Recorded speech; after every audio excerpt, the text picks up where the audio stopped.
মধ্যে বহু মানুষ মাঝে মাঝে নিজেকে অকর্মণ্য মনে করি, ভেবে নিই যে এত চেষ্টা করার পরেও কিছুই পেলাম না, আর হয়তো পরেও কিছুই পাবো না। আর সেই জন্য নিজের জীবনের সমস্ত বোঝা অন্য কারোর কাঁধে চাপিয়ে দিই, নিজের ওপরে বিশ্বাস হারিয়ে ফেলি। কেন বুঝতে পারেন না এই কথাটা? যে যতক্ষণ না পায়ে কোনো কাঁটা ফুটবে, ব্যক্তি কি করে বুঝতে পারবে যে এরপর থেকে নিচে তাকিয়ে চলতে হবে? সূর্যকে নিজে জ্বলতে হয় যাতে বাকিদের প্রকাশ দিতে পারে সে।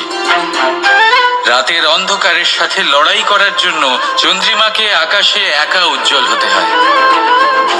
নদী নিজের যাত্রা কি করে করে, নিজের পথ কি করে নির্মাণ করে? সে পাথরের সাথে লড়াই করে তা বানায়। যদি স্বয়ং আপনি নিজের সাহায্য করতে অক্ষম হন, তাহলে নিশ্চিতভাবে আপনার এই জীবন ব্যর্থ হয়ে যাবে। তাই মনে রাখবেন, এই সংসারে নিজের জীবনের ভার নিজের কাঁধেই বহন করতে হয়। অন্যের কাঁধের ওপর শুধুমাত্র পরলোক যাত্রা হয়। সেই জন্য এই সংসারে জীবিত সেই যে আত্মনির্ভর।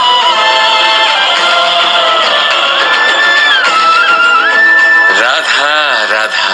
সময়, কথায় বলে সময়ের পূর্বে কিছুই হয় না। প্রতিটা ঘটনার একটা সময় থাকে। সময়ের আগে না সূর্যোদয় হয় আর না সূর্যাস্ত হয়। সময়ের পূর্বে গাছে না ফুল ফোটে না ফল ধরে। কিন্তু একটা কথা ভেবে দেখুন, যদি বর্ষা আসার আগে কৃষক ভূমিকে না প্রস্তুত করে, বীজ রোপণ না করে, তাহলে কি ফসল ফলবে? যদি কোনো যোদ্ধা যুদ্ধের পূর্বে নিজের অস্ত্রের ধার না দেয়, তাহলে সে যুদ্ধ কি করে লড়বে?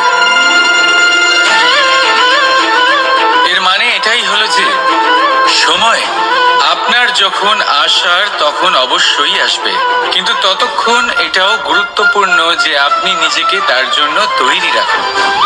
কারণ এই সুযোগ, এই কথাটা শুনতে যত ছোট, এটা আসেও ততটা কম সময়ের জন্য, তারপর চলেও যায়। এবার যদি সুযোগ আপনার হাতে আসে আর আপনি তার জন্য তৈরি না থাকেন, তাহলে আপনি সাফল্য কি করে পাবেন?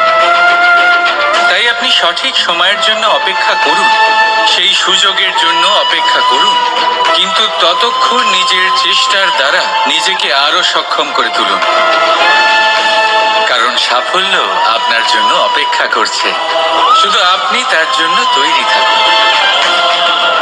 রাধা রাধা।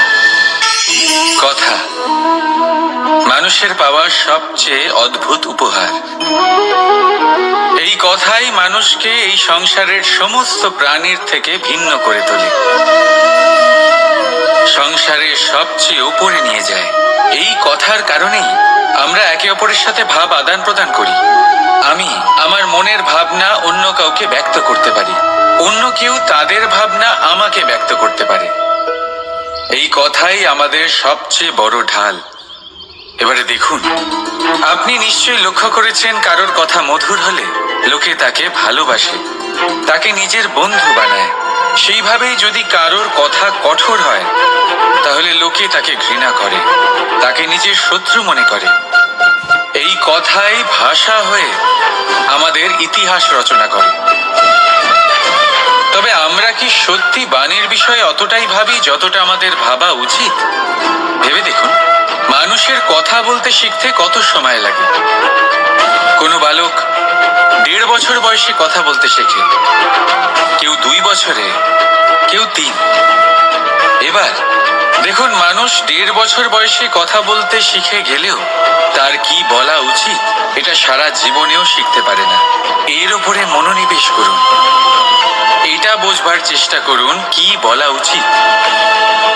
নিজের কথা শুদ্ধ করুন, নিজের কথা মধুর করুন, আর সেই মধুরতার সাথে আমার সঙ্গে বলুন, রাধা রাধা। এই লক্ষ্য আসলে কি? এই লক্ষ্য তাই যা আমরা পেতে চাই। এই সংসারে সুখী কে হয়? সুখী সেই যে তার লক্ষ্য পেয়ে গেছে। দুঃখী কে হয়? দুঃখী সেই যে তার লক্ষ্য এখনো পায়নি। এবারে প্রশ্ন এখন এটাই যে লক্ষ্য সবাই পেতে চায়, লক্ষ্য পাওয়ার জন্য সবাই প্রাণপণ চেষ্টাও করে, তাহলে সবাই তাদের লক্ষ্যে পৌঁছতে পারে না কেন? ঠিক আছে, কোথাও না কোথাও কিছু না কিছু কমতি থেকেই যায়, যাই বাধা থাক। আজকে আমি আপনাকে একটা উপায় বলবো এই লক্ষ্য পাওয়ার জন্য। একটা কাগজ নিন, তাতে একটা চিহ্ন বানান, সেটাই হবে আপনার লক্ষ্য। এবারে সেই লক্ষ্যে পৌঁছানোর একটা পথ বানান। এবারে এই যাত্রাকে ভিন্ন ভিন্ন ভাগে বিভাজন করে দিন। এবারে এটা হলো আপনার পরিকল্পনা। এবার এই পরিকল্পনা ক্রমানুসারে আপনি পালন করতে থাকুন, এটাই হবে আপনার চেষ্টা। এবার এইভাবে যদি আপনি চেষ্টা করতে থাকেন, যাই আপনার কল্পনা হোক না কেন তা বাস্তব অবশ্যই হবে। তাহলে এই কল্পনাকে বাস্তবে রূপান্তরিত করুন। এইভাবেই নিজের পরিকল্পনা পালন করতে থাকুন। আপনার যাই কল্পনা থাকুক বা যাই লক্ষ্য থাকুক, তা বাস্তবে পরিণত হয়ে আপনার হাতে অবশ্যই আসবে। রাধা রাধা। বাবার এক মিত্র ছিলেন, বড়ই দুঃখী ছিলেন, বিপদে পড়েছিলেন। কি করবেন? ব্যবসা ভালোভাবে চলছিল না, বাড়িতে শান্তি ছিল না, সমস্ত জায়গায় ক্ষতি হচ্ছিল। তাই উনি একজন জ্যোতিষীকে দেখালেন। জ্যোতিষী বললেন, আপনার যে বাড়ি আছে সেটা আপনার জন্য অশুভ, আপনার এই বাড়ি পাল্টে ফেলুন। উনি বাড়ি পাল্টে ফেললেন, তবুও ওনার সমস্যার সমাধান হলো না। তারপর একজন জ্ঞানী ব্যক্তি ওনাকে বললেন যে আপনার জামা কাপড়ের যে রং সেটা বিপদকে আমন্ত্রণ জানাচ্ছে, এই জামা কাপড়গুলিকে পাল্টে ফেলুন। উনি সেগুলো পাল্টে ফেললেন, তাও সমস্যার সমাধান হলো না। আবার একজন জ্ঞানী ব্যক্তি বললেন যে আপনার আশেপাশে যে মানুষজন রয়েছে তারা এটা চায় না যে আপনি সফল হন, তারা আপনার ক্ষতি চায়, তাদের সাথে সমস্ত সম্পর্ক ভেঙে ফেলুন। তো উনি সম্পর্ক ভেঙে ফেললেন, কিন্তু তাতেও ওনার জীবনে কোনো পরিবর্তন এলো না। তার মানে তিনি বাড়ি পাল্টালেন, জামা কাপড় পাল্টালেন, সম্পর্ক পাল্টালেন, যেটা পাল্টালেন না তা হলো স্বভাব। এই যে স্বভাব, এটা অত্যন্ত গুরুত্বপূর্ণ। এই স্বভাবই আপনার ব্যক্তিত্ব তৈরি করে। তাই নিজের স্বভাব শুধরে ফেলুন, তাতে ভালো পরিবর্তন আনুন, সবকিছু ভালোই হবে। রাধা রাধা। ক্রোধ। লোকে বলে যে এই ক্রোধ পাপেরই মূল, কিন্তু সত্যি কি এই ক্রোধ পাপের মূল? একটু ভেবে দেখুন, এই ক্রোধ বাস্তবে আসলে কি? এই ক্রোধ একটা অনুভূতি যা আপনার মধ্যে হঠাৎই অসীমিত তেজ সঞ্চালন করে। এবারে আমি আপনাকে কিছু উদাহরণ দিচ্ছি যাতে আপনি বুঝতে পারেন যে ক্রোধ আপনার জন্য ভালো কি না। যদি কারোর সাথে অন্যায় হয় আর এটা দেখে আপনার ক্রোধ হয়, আর এই ক্রোধ আপনাকে তার সাহায্য করতে প্রেরণা যোগায়, তাহলে এই ক্রোধ অবশ্যই ভালো। যদি কোথাও আপনি দেখেন যে কোনো নারীর উপরে অত্যাচার হচ্ছে আর সেটা দেখে আপনার ক্রোধ হয়, আর এই ক্রোধ অবশ্যই ভালো। যদি এই সংসারে কোথাও আপনি কোনো অনৈতিক কাজ বা ছলনা দেখেন আর আপনার তাতে ক্রোধ না হয়, কিছুই অনুভব করেন না, তাহলে এটা কাপুরুষতা। তার মানে এটাই যে আপনি আপনার মনুষ্যত্ব হারিয়ে ফেলেছেন। তাই এটা বোঝার চেষ্টা করুন, আপনার ক্রোধের তেজের ব্যবহারের ওপরে নির্ভরশীল হলো এই ক্রোধ আপনার জন্য পাপের সমান, নাকি এই ক্রোধ আপনার জন্য পুণ্যের স্থাপক। রাধা রাধা। মোহ। শাস্ত্রে লেখা লেখা আছে যে মোহ শুধু সেই ব্যক্তিকেই নয়, বরং সেই আরেক ব্যক্তিকেও বিনাশ করে দেয় যার ওপরে সেই মোহ আছে। এবারে লোকে কি করেন, এই শাস্ত্রে লেখা কথাগুলি শুধু শাব্দিক অর্থে নেন। এই মোহ দেখুন, এটা শুভও হতে পারে, শুধু এর রূপ ভিন্ন ভিন্ন হয়। এটা ভালো করে বুঝতে হবে। এবারে মোহ যদি কোনো বস্তুর উপরে থাকে তাহলে তা লালসা হয়ে যায়। মোহ কোনো বিশেষ ব্যক্তির উপরে হয়ে গেলে তা প্রেম নয়, আকর্ষণ হয়ে যায়। মোহ কোনো চাহিদার উপরে হয়ে গেলে তা বাসনা হয়ে যায়। মোহ বিজয়ের উপরে হয়ে গেলে তা কুণ্ঠা হয়ে যায়। মোহ নিজের সংস্কৃতির উপরে হলে আপনাকে সংস্কৃতির রক্ষক বানায়। যদি এই মোহ নিজের গুণের উপরে হয় তাহলে সেই শিল্প দ্বারা আপনি এই সংসারে অদ্ভুত সব কাজ করতে পারবেন। এবারে এটা আপনার উপরে নির্ভরশীল যে এই মোহকে আপনি সৃজনের আধার বানাতে চাইবেন নাকি বিনাশের অস্ত্র বানাতে চাইবেন। ভেবে দেখুন, সিদ্ধান্ত আপনার। রাধা রাধা। অভিমান, আত্মসম্মান, অহংকার, দেখতে গেলে এই তিনটি শব্দ ভিন্ন ভিন্ন, কিন্তু এর মূল আধার একই, আত্মসম্মান।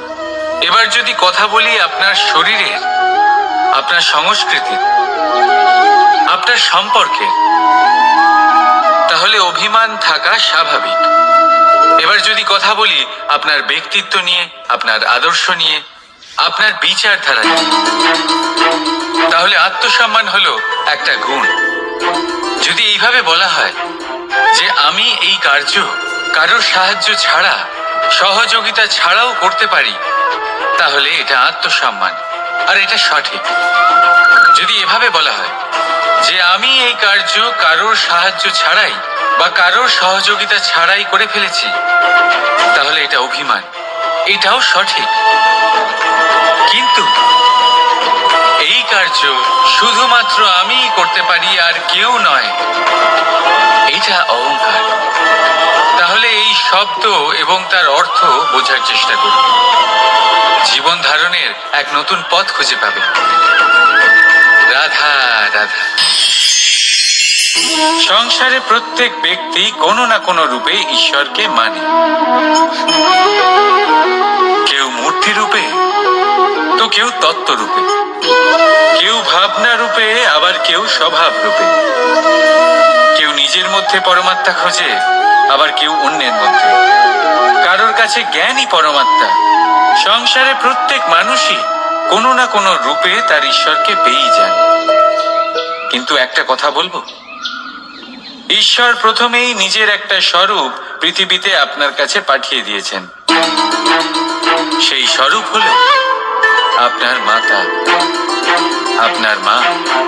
সেই মা যিনি আপনাকে জন্ম দিয়েছেন, আপনাকে বাঁচতে শিখিয়েছেন, আপনাকে সংস্কার দিয়েছেন। যদি আপনি কখনো কোনো অনুচিত পথে অগ্রসর হয়েছেন, তখন তিরস্কার করে আপনাকে সঠিক পথে এনেছেন। যদি আপনি এই সংসারে অসফল হয়েছেন, তখন তার আঁচলের উষ্ণতা দিয়ে আপনাকে আশ্বাস জুগিয়েছেন। সেই সমস্ত কাজ করেন এই মা, যা ঈশ্বরও করেন। সেই জন্য মনে রাখবেন যে এই সংসারে আপনার সবচেয়ে প্রথম ঈশ্বর যদি কেউ থাকে, তাহলে তা আপনার মা।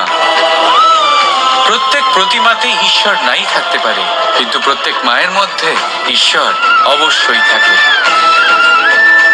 রাধা রাধা। আপনি নিশ্চয়ই দেখে থাকবেন যে প্রদীপের নিচে অন্ধকার থাকে। যে প্রদীপ সংসারকে আলোকিত করে, সেই প্রদীপের নিচেই অন্ধকার।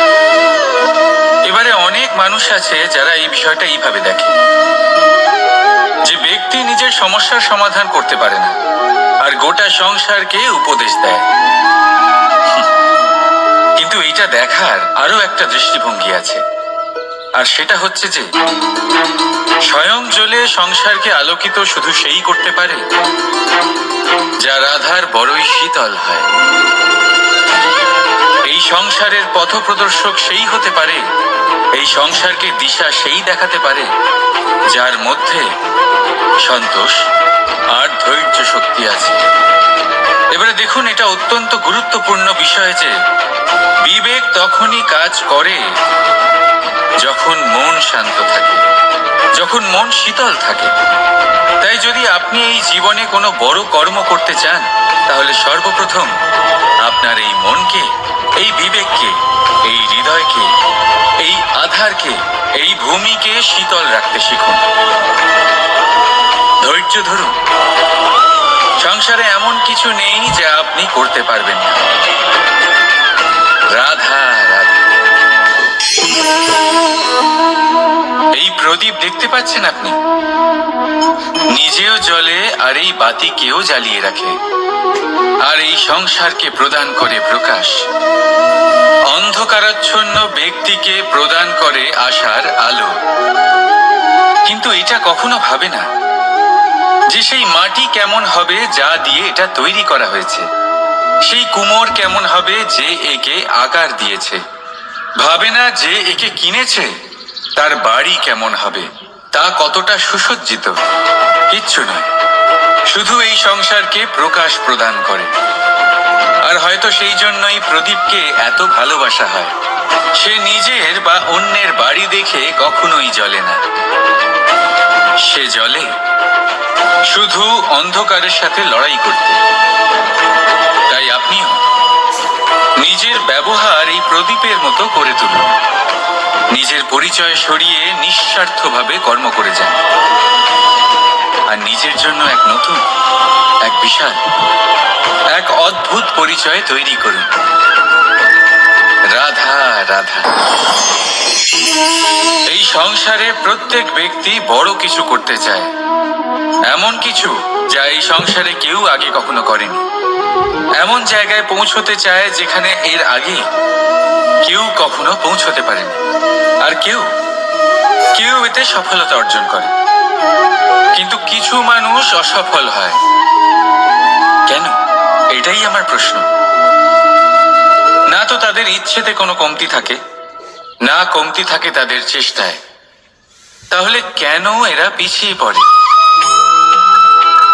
এর উত্তর বড়ই সরল। এই সংসার আপনাদের বলি কিভাবে। আপনারা সকলে সংসারে মহান কাজ করতে চান, সেই মান, সেই সম্মান পেতে চান যা এর আগে কেউ কখনো পায়নি। কিন্তু আপনার সমস্যা এটাও যে এই কাজে সংসার আপনার সাথে থাকছে না। বড়ই অদ্ভুত ব্যাপার। দেখুন, ভুলে যান গোটা সংসারকে, জীবনে একা একা এগিয়ে চলুন। গঙ্গোত্রী থেকে যখন একটি জলের ফোঁটা বেরোয় তখন সেটা শুধু এক বিন্দু জল।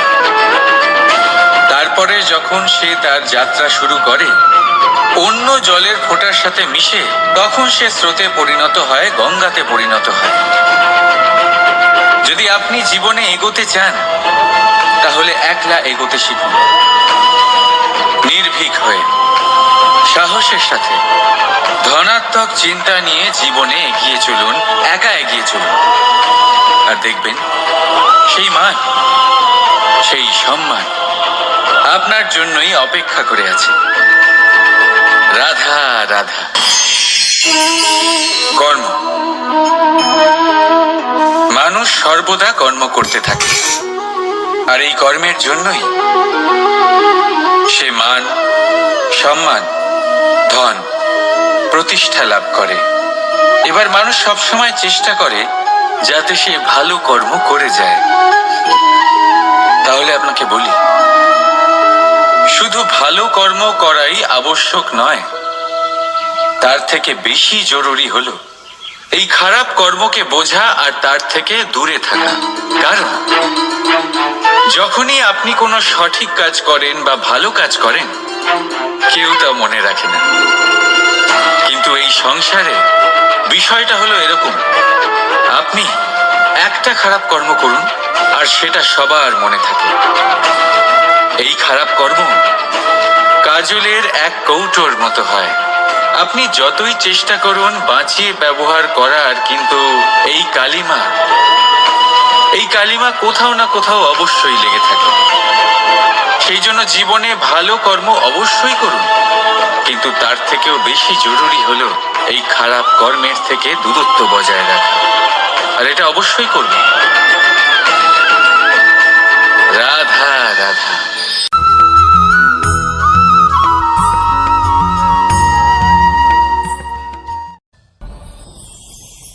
পরিকল্পনা অত্যন্ত গুরুত্বপূর্ণ, এটা আমাদের জীবনে অত্যন্ত আবশ্যক, এটা আমাদের জীবনে।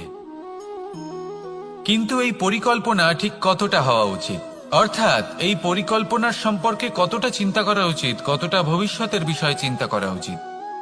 এবার দূরদর্শিতা অত্যন্ত বিশিষ্ট গুণ মানব জীবনে, কিন্তু দূরদর্শিতায় এতটাও মগ্ন হওয়া উচিত নয় যে কাছের জিনিসগুলোই নজরে না পড়ে।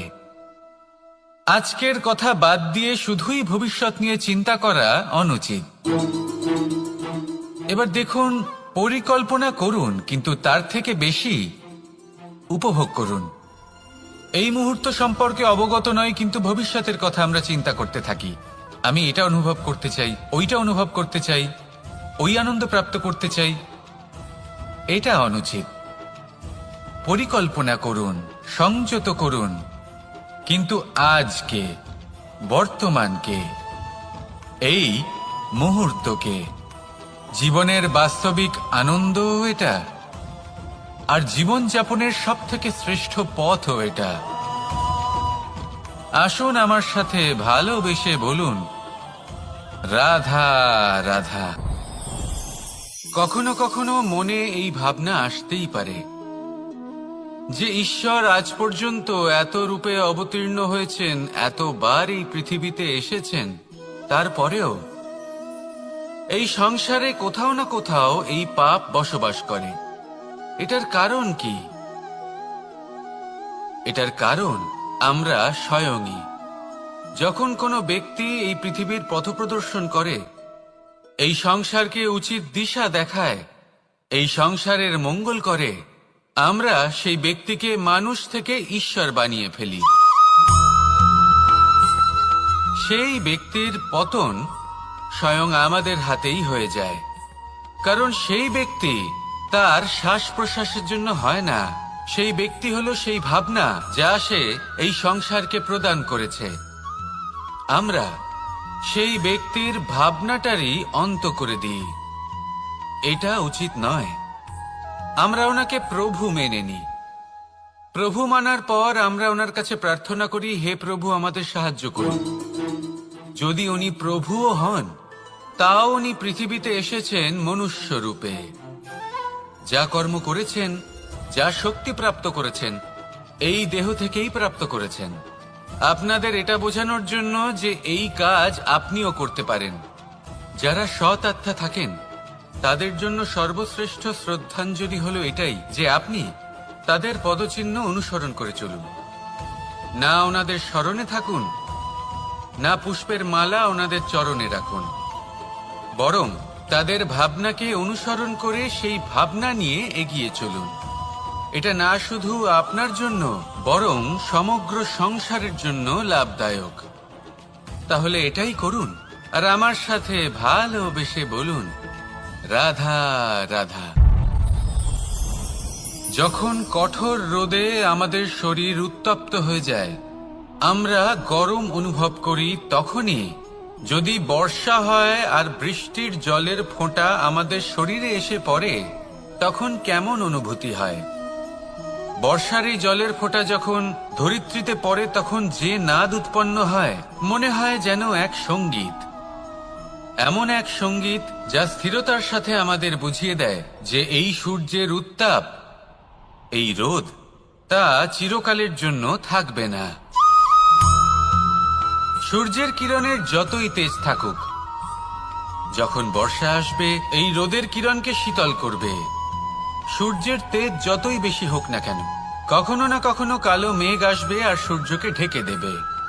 অর্থাৎ এই প্রকৃতি আমাদের শিক্ষা দেয় যে কারোর প্রকাশ, যে কারোর মেধা চিরকাল টিকে থাকে না। এবার যদি কথা বলি অন্ধকারের বিষয়ে, তবে রাত্রির কালো অন্ধকারকে একটা জোনাকির আলো পরাজিত করে। অর্থাৎ অন্ধকারও চিরকালের জন্য বজায় থাকে না। এটা কি আমরা বুঝলাম? তবে আপনাদের দুটো সহজ প্রশ্ন করব। জীবনে যখন কিছুই আপনাদের সাথে চিরকাল থাকবে না, তাহলে অহংকার কি নিয়ে? আর জীবনে যদি প্রত্যেক দুঃখ, বিপদ, সমস্যা একটা সময় পর আপনাকে ছেড়ে চলে যায়, তাহলে পরাজয় মানবেন কেন?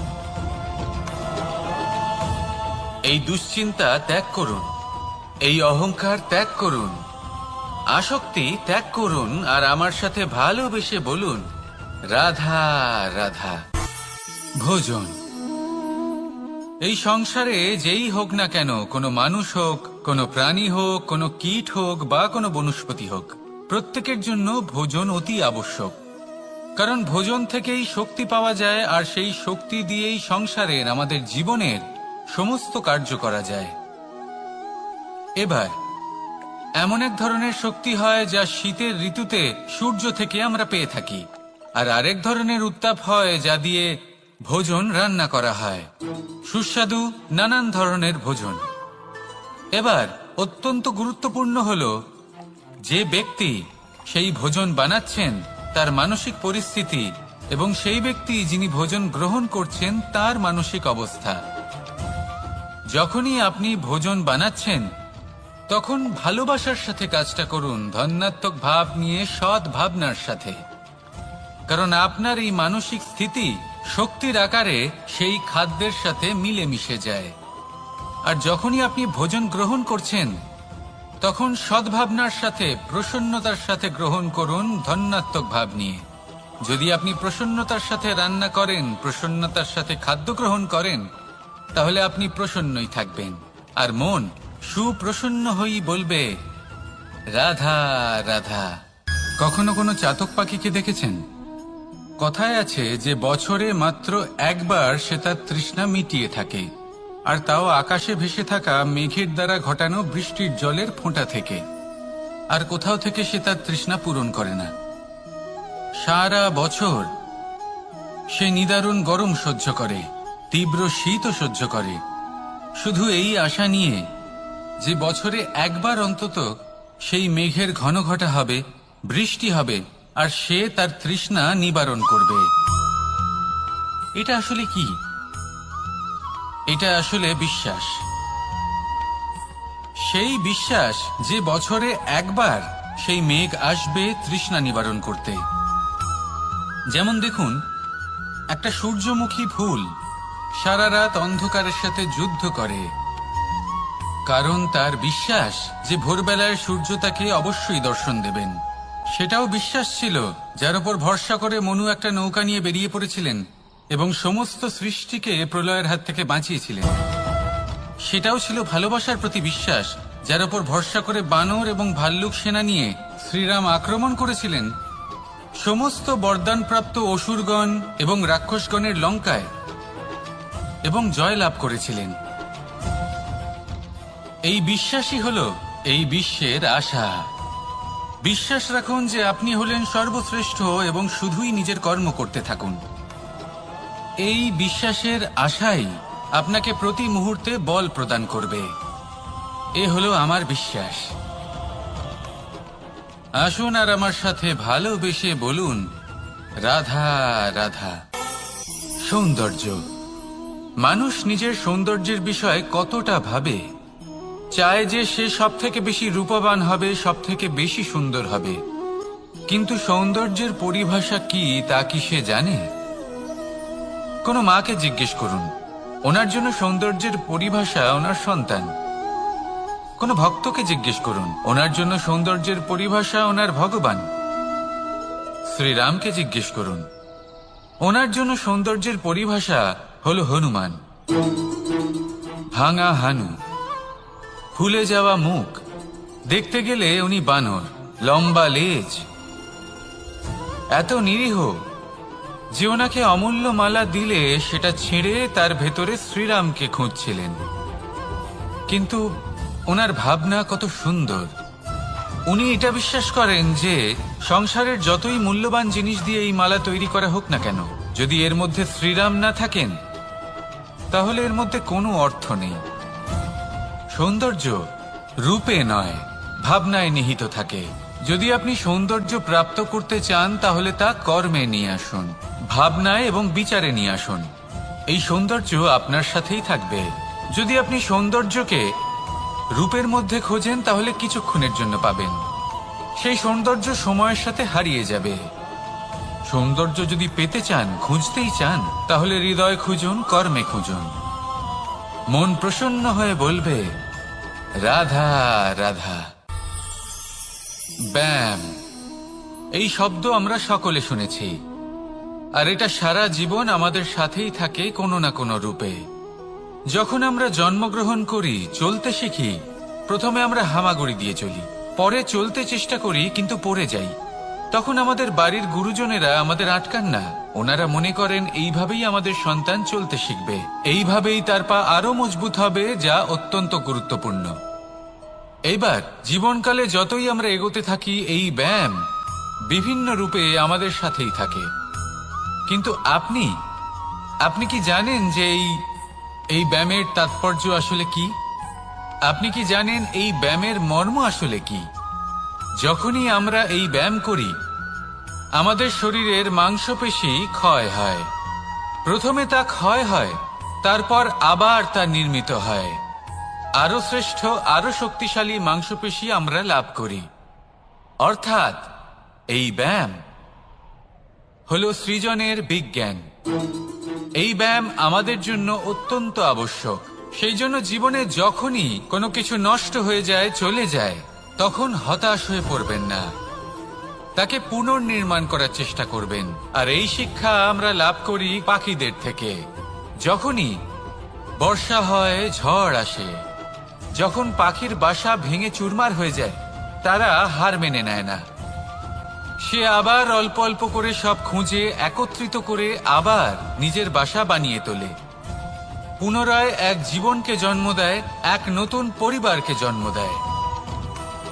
তাই মনে রাখবেন, জীবনে এইভাবেই যদি আপনি নির্মাণ করতে চান, সৃজন করতে চান, তাহলে সেই নির্মাণের জন্য ভাঙনের অভিজ্ঞতা থাকা অত্যন্ত আবশ্যক। ভগ্ন বস্তুকেও সম্মান করা অত্যন্ত আবশ্যক। এই আচরণ মনে নিয়ে আসুন, মন প্রসন্ন হয়ে বলবে রাধা রাধা। আমাদের এই জীবন, তাতে এই যে সময় চক্র, তা তিনটি ভাগে বিভক্ত। এক হলো অতীতকাল, ফেলে আসা অতীত, তারপরে আসে বর্তমান, এখনকার এই মুহূর্ত, আর তারপরে আসে আগামীকাল অর্থাৎ ভবিষ্যৎ। এবার এখানে সবথেকে গুরুত্বপূর্ণ হলো অতীতকাল, ভবিষ্যৎকাল, ফেলে আসা অতীত এবং আগামী সময়। কেন? কারণ এই দুইয়ের উপর নির্ভর করছে যে আপনি বর্তমানে কি করতে চলেছেন। শুধু প্রয়োজন হলো সঠিক দৃষ্টিভঙ্গির। অতীতকালকে যদি আপনি একটি দৃষ্টিভঙ্গি থেকে দেখেন, তাহলে অতীতকালে আপনি দুঃখও দেখতে পাবেন, যন্ত্রণাও দেখতে পাবেন। অন্য কোনো দৃষ্টিভঙ্গি থেকে দেখলে আপনি অতীতকাল থেকে শিক্ষাও লাভ করবেন। এবার এই শিক্ষা অনুসারেই বর্তমানে কর্ম করা উচিত। এবং যদি ভবিষ্যতের কথা বলি, তাহলে বলবো ভবিষ্যতের কথা ভেবে আপনি আজ অবশ্যই চিন্তিত হতে পারেন। অন্য একটি দৃষ্টিভঙ্গি থেকে দেখলে এই ভবিষ্যতেই আপনি একটি লক্ষ্য, একটি উদ্দেশ্য দেখতে পাবেন, যে আপনি কি করতে চান, কি লাভ করতে চান। এবার সেই অনুসারে বর্তমানে কর্ম করা উচিত, ভবিষ্যৎ এবং অতীতকাল অনুসারে। এভাবেই যদি জীবনে কর্ম করতে থাকেন, আপনার এই বর্তমানের দিনগুলো আপনি একটু নতুনভাবে বাঁচতে পারবেন। এভাবেই যদি জীবনে এগোতে থাকেন, তাহলে আপনার জীবনে আনন্দের উদ্ভব হতে কেউ বাধা দিতে পারবে না। আসুন আমার সাথে ভালোবেসে বলুন রাধা রাধা। পরিকল্পনা অত্যন্ত গুরুত্বপূর্ণ, এটা আমাদের জীবনে অত্যন্ত আবশ্যক, এটা আমাদের জীবনে। কিন্তু এই পরিকল্পনা ঠিক কতটা হওয়া উচিত, অর্থাৎ এই পরিকল্পনার সম্পর্কে কতটা চিন্তা করা উচিত, কতটা ভবিষ্যতের বিষয় চিন্তা করা উচিত। এবার দূরদর্শিতা অত্যন্ত বিশিষ্ট গুণ মানব জীবনে, কিন্তু দূরদর্শিতায় এতটাও মগ্ন হওয়া উচিত নয় যে কাছের জিনিসগুলোই নজরে না পড়ে। আজকের কথা বাদ দিয়ে শুধুই ভবিষ্যৎ নিয়ে চিন্তা করা অনুচিত। এবার দেখুন, পরিকল্পনা করুন, কিন্তু তার থেকে বেশি উপভোগ করুন। এই মুহূর্ত সম্পর্কে অবগত নয়, কিন্তু ভবিষ্যতের কথা আমরা চিন্তা করতে থাকি। আমি এটা অনুভব করতে চাই, ওইটা অনুভব করতে চাই, ওই আনন্দ প্রাপ্ত করতে চাই। এটা অনুচিত।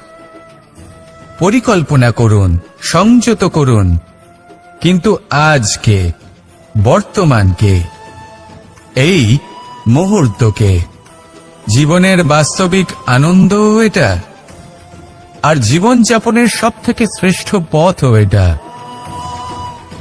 আসুন আমার সাথে ভালোবেসে বলুন, রাধা রাধা। মানুষ কখনো কখনো সময়কে নিয়ন্ত্রণ করতে চেষ্টা করে, কখনো কখনো সময়ের গুরুত্ব বুঝতে পারে না। এটা ভাবে যে এই কিছু মুহূর্ত কেটে যাক, একে অতিবাহিত করি, তাহলে কি বা হবে, কয়েকটা মুহূর্ত মাত্র। কিন্তু তা নয়। আজকের একটা মুহূর্ত ভবিষ্যতের অনেক বড় পরিবর্তনের ভিত হতে পারে। আজকের একটা মুহূর্ত আপনার ভবিষ্যৎকে উজ্জ্বল করে তুলতে পারে। সেই জন্য ছোট ছোট মুহূর্তগুলিকে অদেখা করবেন না। সময়কে কাজে লাগান, পূর্ণরূপে কাজে লাগান। এবার যদি আপনি কাউকে সাহায্য করতে চান আর সেই কারণেই যদি থেমে থাকেন, তাহলে ঠিক আছে, কারণ আপনি কাউকে সাহায্য করে তার জীবনকে আরো ভালো করে তুলতে চাইছেন, আরো শ্রেষ্ঠ করতে চাইছেন। এই পুণ্য, এই কর্ম ফিরে আপনার কাছেই আসবে আর আপনার জীবনকে শুভ করে তুলবে। কিন্তু যদি আপনি আলস্যের কারণে থেমে থাকেন এবং কিছুই না করেন, সময় নষ্ট করেন, তাহলে কিন্তু একটাই ঘটনা ঘটবে, আপনার ভবিষ্যৎ বিপদগ্রস্ত হয়ে পড়বে, আর কিছুই নয়। সেই জন্য এটা বোঝা প্রয়োজন যে কখন থামতে হবে এবং কেন থামতে হবে। যদি আপনার থামার কারণ এবং সময় অনুচিত হয়ে থাকে, তাহলে আপনার ভবিষ্যৎ কখনোই উচিত হতে পারে না। সেই জন্য সময়কে সম্মান করুন আর পূর্ণ ব্যবহার করতে শিখুন। আর আমার সাথে ভালোবেসে বলুন, রাধা রাধা। বিপদ আপদ আপনাকে সন্ত্রস্ত করে রাখতে পারে, কিন্তু এই বিপদ প্রত্যেকের জীবনে কোনো না কোনো কারণে থাকে। এটা আপনাকে দেখায় যে আপনার মধ্যে কি খামতি রয়েছে, কেন রয়েছে। এই বিপদ হলো সেই মাধ্যম যার দ্বারা আপনি নিজের দুর্বলতাকে নিজের শক্তিতে পরিবর্তন করতে পারেন। একটা ফুলের দিকে তাকান। একটা ফুল, তার বুকে যখন একটা সূচ বিঁধে এপার ওপার হয়ে যায়, শুধু তখনই আমাদের প্রভুর জন্য ফুলের মালা তৈরি করা যায়। সেই জন্য কখনোই বিপদকে ভয় পাবেন না, তার থেকে দূরে পালাবেন না, একে স্বাগত জানান। বোঝার চেষ্টা করুন এই বিপদ কেন আছে। যদি বিপদকে বুঝতে পারেন তবেই জীবনকে বুঝতে পারবেন। যদি জীবনকে বুঝতে পারেন তবেই এই বিপদকে সম্পদে পরিণত করতে পারবেন। আসুন আর আমার সাথে ভালোবেসে বলুন, রাধা রাধা। জীবনে সবথেকে বেশি গুরুত্বপূর্ণ বস্তু কি? বাড়ি, বাহন, সোনা, ধন। যদি আমি সত্যি বলি, তাহলে জীবনে সবথেকে বেশি গুরুত্বপূর্ণ বস্তু কোনো বস্তুই নয়। যদি কিছু গুরুত্বপূর্ণ থাকে, তাহলে তা হলো অনুভূতি, করুণা, মিত্রতা, মাতৃত্ব, বাৎসল্য, আর সবথেকে বেশি গুরুত্বপূর্ণ ভালোবাসা। নিজেদের এই জীবনে যদি আপনি শুধুমাত্র বস্তুর খেলাতে মেতে থাকেন, তাহলে জীবনে আনন্দ কখনোই থাকবে না। নিজের এই জীবনকে অনুভূতির পীঠস্থান বানিয়ে তুলুন। এই মন প্রসন্ন হয়ে বলবে, রাধা রাধা। সাগরের ঢেউ সমুদ্র তটে ধাক্কা খেয়ে, পাথরের সাথে ধাক্কা খেয়ে তার আকার বদলে দিতে পারে। বিভিন্ন আকারের পাথরে এদের ঘষে ঘষে গোলাকার বানিয়ে দিতে পারে, কিন্তু এই সাগরের ঢেউ এদের নিজেদের আকার কখনো বদলায় না। কিন্তু এমন কেন? কারণ এরা বিচ্ছিন্ন হয়েও আবার একত্রিত হতে জানে। অর্থাৎ যখন এরা বিচ্ছিন্ন হয় তখন মতভেদ অবশ্যই, কিন্তু আবার একত্রিত হওয়া হলো এদের একতার প্রতীক। দেখুন, ঝগড়াঝাঁটি, তর্ক বিতর্ক, মতভেদ এগুলো জীবনের অভিন্ন অঙ্গ, কিন্তু এদের কখনো মনে প্রবেশ করতে দেবেন না। যদি মনে প্রবেশ করেও ফেলে, তাদের মনে ঘর করতে দেবেন না, এদের বের করে ফেলুন। এই ঝগড়াঝাঁটি, তর্ক বিতর্ক, মতভেদ এদের সারা জীবন সাথে নিয়ে চলবেন না। যদি একসাথে নিয়ে চলতে চান, তাহলে সকলকে একসাথে নিয়ে চলুন, ঢেউয়ের মতো। একতায় বিশ্বাস রাখুন। একসাথে মিলে যদি এগোতে থাকেন, তাহলে অনেক দূর পৌঁছবেন, নয়তো শুধু দূরের কথা ভেবেই যাবেন। কি চান সেই সিদ্ধান্ত আপনারই। আসুন আর আমার সাথে ভালোবেসে বলুন, রাধা রাধা। এই সাগর হলো বিশাল। কথায় আছে যে জীবনের উৎপত্তি সাগর থেকেই হয়েছে। কথাটা ঠিকও। এই সাগরই আমাদের ভিন্ন ভিন্ন ধরনের বনস্পতি প্রদান করেন, মণি এবং মুক্ত প্রদান করেন। আমরা কতটা তুচ্ছ সেই বিষয়ে আমাদের উপলব্ধি ঘটান, আমাদের প্রেরণা প্রদান করেন, যাতে আমরাও সাগরের মতো বিশাল হয়ে উঠতে পারি। এই সাগরের অনেকগুলো গুণ আছে যা আমরা শিখতে পারি। আজ আমি কথা বলবো একটা বিশেষ গুণের বিষয়। বেশিরভাগ মানুষ মালিন্য, নোংরা পদার্থ, নোংরা বস্তু, অপদ্রব্য এই সাগরে ভাসিয়ে দেন। কিন্তু সাগর এই পদার্থ নিজের মধ্যে একত্রিত করে রাখেন না, এই সব নিজের ভেতর থেকে বাইরে বের করে দেন। এ হলো অত্যন্ত শ্রেষ্ঠ একটা গুণ। কিন্তু এই কাজকেও সার্থক করার জন্য সাগরেরও একটা তটের প্রয়োজন পড়ে, যেখানে সাগর এই সব বস্তু বাইরে বের করে ফেলতে পারে। আর মানুষও ভিন্ন কিছু নন। দেখুন, মানুষেরও তো একটা তটের প্রয়োজন পড়ে। এই তট, তিনি হয়তো আমাদের গুরু হতে পারেন, আমাদের মা বাবা হতে পারেন, ভাই বা মিত্র হতে পারেন, বা হয়তো সেই সমস্যাগুলি যার থেকে আমরা দূরে পালিয়ে যাচ্ছি। কারণ যখন আপনি এই সমস্যাগুলির সম্মুখীন হবেন, শেষ পর্যন্ত আপনি শিক্ষাই পাবেন। সব থেকে বেশি গুরুত্বপূর্ণ এই মনকে পবিত্র রাখা। আর তার জন্য একটাই উপায় আছে, এই মন তার মন্থন করা। যদি এই মনের মন্থন করেন, তাহলে পূর্ণরূপে পবিত্র হবেন। আর এই মন, আপনি তো জানেনই, প্রসন্ন হয়ে বলবে, রাধা রাধা। যদি আমি আমার চোখ বেঁধে কোনো একটা নির্দিষ্ট দিকে নিজের সমস্ত শক্তি প্রয়োগ করে ছুটে যাই, তাহলে কি হবে? আমি কোথাও ধাক্কা খেতে পারি, নিজের ক্ষতি করতে পারি, কোথাও পড়ে যেতে পারি, তাই না? অর্থাৎ এটা নিশ্চিত এই কাজ আমার করা উচিত নয়। কিন্তু আজকের দিনে প্রত্যেকটা মানুষ এই কাজই করছেন, তাই না? কোনো কাজ করার পূর্বে সেই কাজের বিষয়ে সম্পূর্ণ তথ্য কোথায় সংগ্রহ করছেন? শুধু এটুকু জানেন যে এই কাজটা করলে কত ধন অর্জন করবেন আর কত নাম হবে, আর ব্যাস, সামনে এগিয়ে যান। এটা উচিত নয়। পূর্ণরূপে যে কোনো কাজ করার আগেই সেই কাজের বিশ্লেষণ করে নেওয়া উচিত, তা বুঝে নেওয়া উচিত, এবং সেই বিষয়ে অবশ্যই খেয়াল রাখা উচিত যে আপনার শরীর এবং আপনার মন এই কাজ করার জন্য কি প্রস্তুত রয়েছে। যদি তা না হয়, তাহলে প্রথমে নিজেকে শুধরে নিন, তারপরে সেই কাজ করুন। যদি এইভাবে জীবনে সামনে এগোন, তাহলে সাফল্যের সম্ভাবনা জীবনে অনেক বেশি বেড়ে যাবে। তাহলে এটাই করুন, আর আমার সাথে ভালোবেসে বলুন, রাধা রাধা।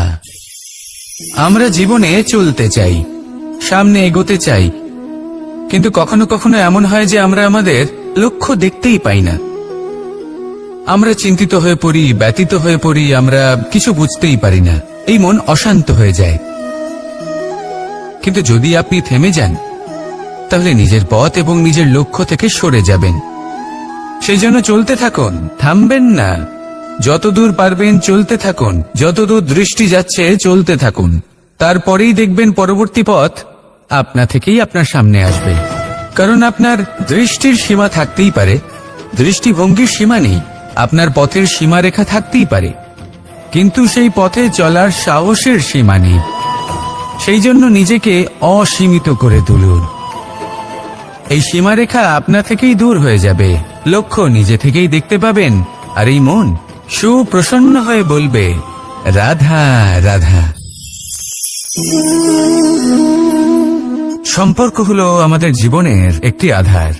কিছু সম্পর্ক এমন যা আমরা জন্মসূত্রে লাভ করি, যেমন পরিবার, মা, বাবা। কিছু সম্পর্ক আছে যা আমরা জীবনে অর্জন করে থাকি, তা সে প্রেমের হোক, স্নেহের হোক বা বন্ধুত্বের। এই সকল সম্পর্ক লাভ করার বা গড়ে তোলার 5টি ধাপ রয়েছে। প্রথম ধাপ, কোনো ব্যক্তির সাথে আলাপ হওয়া, তার সাথে কথা বলা বা তাকে দেখা। দ্বিতীয় ধাপ, সে ব্যক্তিকে আমাদের ভালো লাগা। তৃতীয় ধাপ,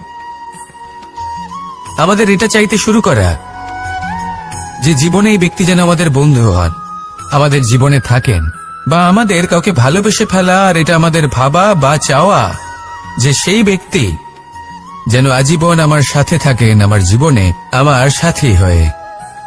চতুর্থ ধাপ, লাভ করা। এবার এই ধাপটি অনেক মানুষের পক্ষেই খুবই সরল হয়, বড়ই সরলভাবে নিজেদের সঙ্গীকে লাভ করে থাকেন। কিছু মানুষের জন্য এই ধাপ অত্যন্ত কঠিন হয়ে থাকে। অনেক প্রতিকূল পরিস্থিতির ওপর জয়লাভ করে তারা সঙ্গীকে লাভ করেন, কিন্তু লাভ অবশ্যই করেন। এরপরে আসে পঞ্চম, অন্তিম এবং সবথেকে গুরুত্বপূর্ণ ধাপ। সেটা হলো সেই সম্পর্ক পালন করা। এটা হলো এমন এক বিষয় যা প্রত্যেক মানুষের শেখা উচিত। যদি ব্যক্তি নিজের জীবনে সম্পর্ক রক্ষা করতে শিখে যান, তবে প্রত্যেক সম্পর্ক তার জীবনকে স্বর্গ করে তুলবে। আসুন আর আমার সাথে ভালোবেসে বলুন, রাধা রাধা। রাধা কখনো কখনো আমার জন্য বড়ই সুগন্ধি আতর নিয়ে আসে, পারিজাত ফুলের মালা নিয়ে আসে আমার প্রসাধন করবে বলে, এবং আমার সব থেকে বেশি প্রিয় মাখন নিজে হাতে বানিয়ে আনে আমাকে নিজে হাতে খাইয়ে দেবে বলে, সবকিছু আমাকে প্রসন্ন করবে বলে। কিন্তু আপনি কখনো ভেবেছেন যে এই আতর কিভাবে বানানো হয়? সহস্র ফুলের পাপড়ি একসাথে পিষে নিতে হয়, তারপরে তার থেকে যে রস নিঃসৃত হয় সেই রস দ্বারাই আতর তৈরি হয়। অনেক সংখ্যক ফুলকে অসীম যন্ত্রণা ভোগ করতে হয়, তবে তারা আমার প্রসাধন সামগ্রী হয়ে উঠতে পারে। দুধ থেকে মাখন তৈরি করার জন্য কতটা পরিমাণ মন্থন সহ্য করতে হয় সেটা আপনি জানেন। ঠিক সেই রকমই হলো আমাদের জীবনও। বিপদও আসে, কঠিন পরিস্থিতিও আসে, এর সম্মুখীন হতে শিখুন। মনে রাখবেন, আপনি হলেন সেই দুধ যাকে মন্থন সহ্য করতে হবে মাখন হয়ে ওঠার জন্য। মনে রাখবেন, আপনি হলেন সেই ফুলের মতন যাদের পিষ্ট হতে হবে সুগন্ধি আতর হয়ে ওঠার জন্য, যাকে এই সংসার পছন্দ করে। কখনো কখনো জীবনে আপনার সাথে খারাপ শুধুমাত্র এই কারণে ঘটে যাতে আপনার শ্রেষ্ঠ রূপ এই সংসারের সামনে আসতে পারে। শুধুমাত্র কঠিন পরিস্থিতি এবং বিপদকে একটা সুযোগ হিসেবে দেখার চেষ্টা করুন। আপনার জন্য এই সংসার বদলে যাবে, সংসারকে দেখার দৃষ্টিভঙ্গি পাল্টে যাবে, আপনার ভাগ্য পাল্টে যাবে, আর এই মন প্রসন্ন হয়ে বলবে, রাধা রাধা। কি অমূল্য, কি সুন্দর এই রত্ন। এবার ভেবে দেখুন, যদি আমি এই রত্নকে ব্যবহার করি আখরোট ভাঙার জন্য, তাহলে কি হবে? বা ভেবে দেখুন, এই রত্ন নিয়ে আমি যদি বন্ধুদের সাথে খেলা করতে শুরু করে দিই, তাহলে কি হবে? আপনি তো হাসবেন আমার ওপর। আপনি বলবেন, এত অমূল্য একটা রত্ন, এর দ্বারা কত দুঃখ দূর করা সম্ভব। এই মূল্যবান রত্নের আমি অপব্যবহার করছি। একদম ঠিক বলেছেন, আমি মেনে নিচ্ছি। মূল্যবান বস্তুর অপব্যবহার করা অনুচিত, কিন্তু আপনিও তো তাই করছেন, তাই না? ভেবে দেখুন, মানুষ এই সংসারের সর্বশ্রেষ্ঠ প্রাণী, আর মানুষের এই শরীর সব থেকে মূল্যবান রত্ন। এবার এর সাথে আপনি কি করছেন? অপব্যবহার করছেন না, নিজের স্বাস্থ্যের যত্ন নিচ্ছেন না, আপনি অনুচিত পথে চলছেন শুধুমাত্র ধন অর্জন করার জন্য, পাপ কাজ করছেন, কি না করছেন? এটা অপব্যবহার নয়? ভেবে দেখুন, আমরা এই মানব শরীরের সাথে কি করতে পারি। যদি এর আমরা সদ্ব্যবহার করি, তাহলে অনন্ত পুণ্য অর্জন করতে পারি, যার দ্বারা শুধুই নিজেকে নয় বরং আমাদের আশেপাশের সকলকে সন্তোষ প্রদান করতে পারি। তাই সংকল্প নিন, এটাই যে মানব শরীরের আমি সদ্ব্যবহার করব, পুণ্যের পথে চলব, সকলের মঙ্গলের জন্য, সকলের প্রসন্নতার জন্য। এই কর্ম করুন, এই পথে চলতে থাকুন। এই মন সন্তোষ বোধের সাথে বলবে, রাধা রাধা। এই সংসারের সব থেকে বড় শক্তি আসলে কি? দৈহিক শক্তি, ভৌতিক শক্তি, রাজনৈতিক শক্তি, স্বর্ণের শক্তি, বিদ্যার শক্তি নাকি মায়ার শক্তি, ভক্তির শক্তি নাকি নিরাশক্তির শক্তি? এই সংসারের সব থেকে বড় শক্তি হল হাসি মুখের। যদি আপনি এবং আমি এমন কোন সময় হাসতে পারি যেখানে মুখে হাসি আসা প্রায় অসম্ভব, তাহলে বিশ্বাস করুন, এই সংসারে কেউ আপনাকে ভাঙতে পারবে না। এটা কিছুটা সেই রেশমের কীটের মতো, যে চারিদিক থেকে নিজেকে ঢেকে রাখে একটা খোলসের মধ্যে থাকে, কিন্তু জীবিত থাকে। এই হাসি মুখ, এটা শুধুমাত্র একটা আবেগ নয়, এটা সংসারের যে কোনো অভাব দূর করে।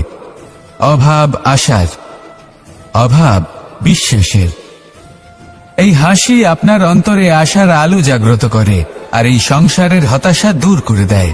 তাই কঠিন থেকে কঠিনতর পরিস্থিতিতেও মুখে হাসি বজায় রাখুন। এই শক্তি আপনার থেকে কেউ কাটতে পারবে না। আর যদি আপনার কাছে এই শক্তি থাকে, তাহলে অন্য কোনো শক্তি আপনাকে বাধা দিতে পারবে না। তাহলে হাসুন আর আমার সাথে ভালোবেসে বলুন, রাধা রাধা। ভীষ্ম একটা মহান নাম, দেবী গঙ্গার সুপুত্র। স্বয়ং বৃহস্পতি এবং পরশুরাম ছিলেন ওনার শিক্ষাগুরু। অত্যন্ত মহান যোদ্ধা ছিলেন। কিন্তু এই মহান যোদ্ধা, ইনি ইতিহাসে আজ পর্যন্ত সেই সম্মান পেলেন না যার উনি যোগ্য ছিলেন। কারণ নির্বাচন। রাজ সিংহাসনের সেবা করার প্রতিজ্ঞা নিয়েছিলেন উনি। এবার রাজ সিংহাসনে যেই বসুক না কেন, তার সেবা করা, তার প্রত্যেক আদেশ পালন করা, এটাই ছিল ওনার প্রতিজ্ঞা। তা সেই ব্যক্তি উচিত হোক বা অনুচিত, সে উচিত পথে চলুক বা অনুচিত পথে চলুক, সুপাত্র হোক বা কুপাত্র, উনি তার সেবা করতে থাকলেন, তার প্রত্যেক আদেশ পালন করতে থাকলেন, নিজের প্রতিজ্ঞা পালন করতে থাকলেন। ধৃতরাষ্ট্র নেত্রহীন অবশ্যই ছিলেন, কিন্তু এতটাও নেত্রহীন ছিলেন না যে উনি প্রজাদের চোখের জল, ধর্ম অধর্ম দেখতে পাবেন না। উনি সব বুঝতে পারতেন। আর এদিকে ভীষ্ম নিজে প্রতিজ্ঞাবদ্ধ হয়েছিলেন। দুর্যোধন অনুচিত পথে চালিত হচ্ছিল, তাও উনি তাকে সঙ্গ দিতে থাকলেন। আর পরিণামস্বরূপ আজ পর্যন্ত ইতিহাসে উনি সেই স্থান পেলেন না, সেই সম্মান পেলেন না যার যোগ্য উনি ছিলেন।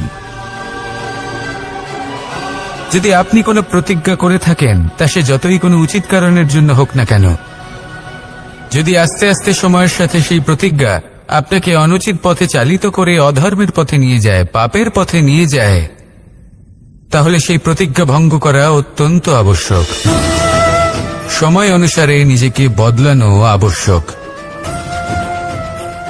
নয়তো এই প্রতিজ্ঞা আপনাকে দিয়ে পাপ কর্ম করাবে, কুকর্ম করাবে, আর আপনার বিনাশের কারণ হবে। আসুন আমার সাথে ভালোবেসে বলুন, রাধা রাধা। আমার দাদা আমাকে অনেকবার বলেছেন, কানাই তুমি তো স্বয়ং নারায়ণ, তুমি এক তড়িতেই সবকিছু এমনি ঠিক করে দাও না কেন? এবার দাদাকে কি করে বোঝাবো? আচ্ছা, আপনি নিজেই ভেবে দেখুন। সিংহকে জঙ্গলের রাজা বলা হয়, কিন্তু সিংহ শুধুমাত্র তার ইচ্ছে প্রকাশ করলেই কোনো হরিণ কি নিজেই হেঁটে তার কাছে আসবে? নিজেই কি রাজি হয়ে যাবে তার আহার হওয়ার জন্য? না, কখনোই না। যে কোনো কাজকে সফল করে তোলার জন্য আপনাকে চেষ্টা করতে হবে, পরিশ্রম করতে হবে যাতে সেই কাজ ভালোভাবে সম্পন্ন হয়। শুধু ইচ্ছে দিয়েই কোনো কার্যসিদ্ধি হবে না। ইচ্ছে থেকে স্বপ্ন তৈরি হয়, তবে সেইগুলো সফল করতে গেলেও আপনাকে পরিশ্রম তো করতেই হবে। মনে করুন আপনার ইচ্ছে হলো খেতে, আর কোনো দয়ালু ব্যক্তি এসে আপনার সামনে খাবার রেখে দিল। তাও তা খেতে গেলে পরিশ্রম আপনাকেই করতে হবে। যদি ভালোবাসার ইচ্ছে থাকে তাহলেও নিঃস্বার্থ নিষ্পাপ মনে ভালোবাসবেন। দেখুন, আপনি স্বপ্নে অবশ্যই উঠতে পারেন, কিন্তু এই পৃথিবীতেই আপনাকে বেঁচে থাকতে হবে। আর যদি এই ধরিত্রীতে আপনি এগিয়ে যেতে চান, তাহলে এই ভূমিকে পা দিয়ে আপনাকে পিছনে ঠেলতেই হবে। রাধা রাধা। কিছু শেখা অত্যন্ত গুরুত্বপূর্ণ। এবার কি কি শিখতে হবে সেই সব শেখানোর জন্য অনেক শিক্ষক রয়েছেন, কিন্তু কি শিখবেন না আর কি করবেন না এটা আমাদের নিজের অভিজ্ঞতা দিয়ে শিখতে হয়। কিন্তু তার মানে এটা নয় যে যদি আপনাকে শিখতে হয় যে আগুনের তাপ কতটা, আপনাকে আগুনের মধ্যে হাত দিতে হবে। না, অন্য কারোর অভিজ্ঞতা দ্বারাও শিখতে পারেন। প্রশ্ন শুধুমাত্র একটাই যে আপনি কি শিখতে চান নাকি চান না। যদি আপনি এটাই ভাবেন যে আমি শুধুই নিজের অভিজ্ঞতা দ্বারাই শিখতে চাই, তাহলে জীবনকাল ছোট মনে হবে, অনেক কিছুই শিখতে পারবেন না। তাই নিজের সাথে সাথে বড়দের অভিজ্ঞতা দ্বারাও শেখা শুরু করে দিন। এই সংসারের অভিজ্ঞতা দ্বারা শিখতে শুরু করে দিন। আর এটা নিশ্চিত রূপে শেখা আবশ্যক যে কখন কি করবেন না, কোথায় থামতে হবে আর কোথায় থামবেন না। তাহলে আসুন আর আমার সাথে ভালোবেসে বলুন, রাধা রাধা।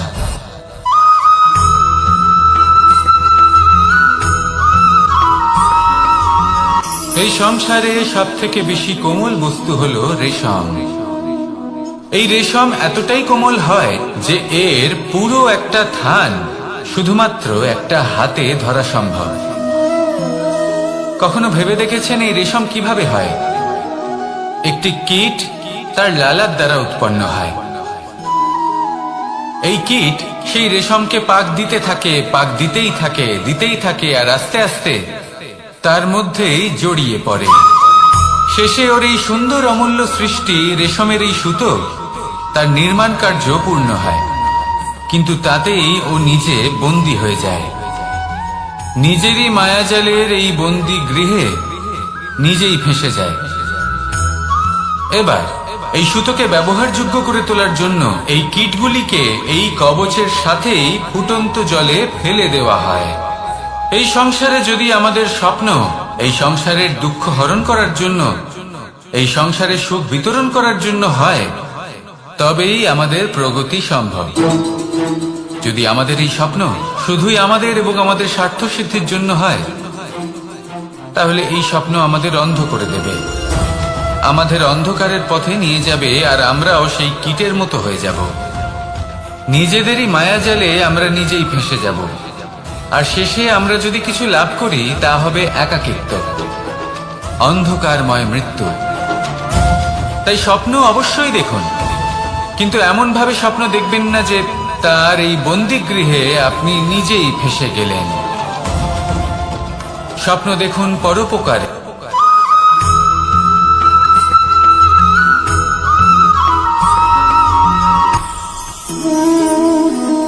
শক্তি এক অত্যন্ত বিচিত্র বস্তু, বা বলতে পারেন অনুভূতি। পিতা সবসময় চান যেন তিনি তার শক্তি পুত্রকে। আসুন আপনাকে সহজে বোঝাই। যদি আপনি সুপাত্র হন আর আপনাকে শক্তি দেওয়া হয়, তাহলে আপনি সেই শক্তির গুরুত্ব বুঝবেন, কোথায় সেই শক্তি প্রয়োগ করা উচিত সেটা বুঝবেন। আর এটা যেহেতু অর্জন করা শক্তি হবে, সেই শক্তির অপব্যবহার হবে না। কিন্তু যদি এই আপনি কুপাত্র হন আর যদি আপনাকে এই শক্তি দেওয়া হয়, তাহলে কি হবে? দেখতে গেলে এই শক্তি আপনি দান হিসেবে পেয়েছেন, তাই না আপনি এই শক্তির গুরুত্ব বুঝবেন আর না এর প্রয়োগ আপনি জানবেন। তার অপব্যবহার হওয়া সুনিশ্চিত। তাই যদি আপনি কোনো শক্তি অর্জন করতে চান তাহলে আগে তার যোগ্য হয়ে উঠুন, পুত্র নয় পাত্র হয়ে উঠুন। আর আমার সাথে ভালোবেসে বলুন, রাধা রাধা।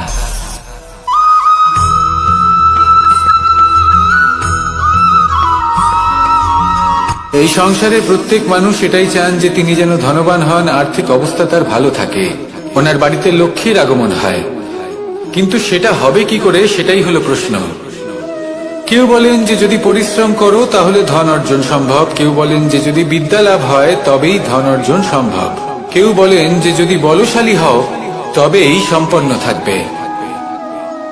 ভালো কথা, যদি তাই হয়ে থাকে, তবে দিনমজুর সারা দিন পরিশ্রম করেন, তিনি কেন ধনী হন না? অনেকজন বিদ্বান মানুষ আছেন এই সংসারে, তারা কেন ধনবান হন না? অনেক সংখ্যক বলশালী ব্যক্তি আছেন, তাদের কাছে ধন নেই কেন? তাদের কেন ধনের অভাব হয়? আবার এমনও কিছু মানুষ আছেন যারা পরিশ্রম করেন, তারা দিনমজুর, কিন্তু তারা ধন অর্জন করতে পারেন। কিছু বিদ্বান ব্যক্তি আছেন যাদের কাছে অধিক মাত্রায় ধন রয়েছে। কয়েকজন বলশালী ব্যক্তি রয়েছেন যাদের কাছে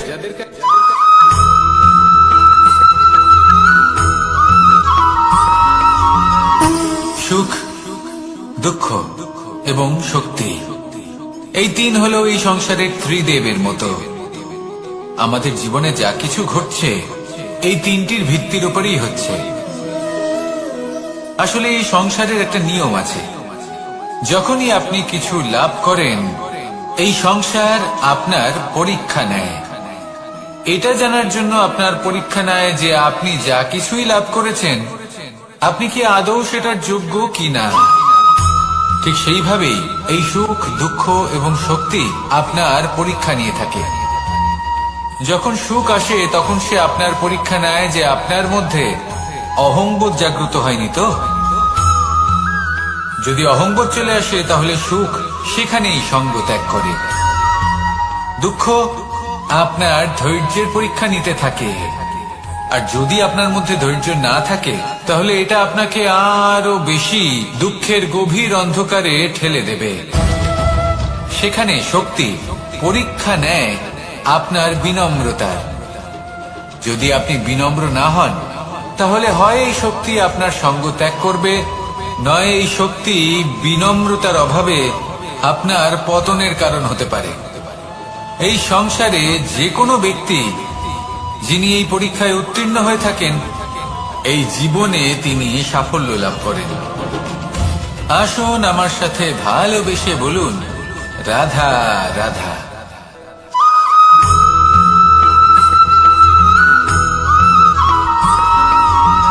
পঞ্চতত্ত্বের মধ্যে দ্বিতীয় তত্ত্ব হল ধরণী, ভূমি, যাকে আমরা ধরণী মাতা বলি।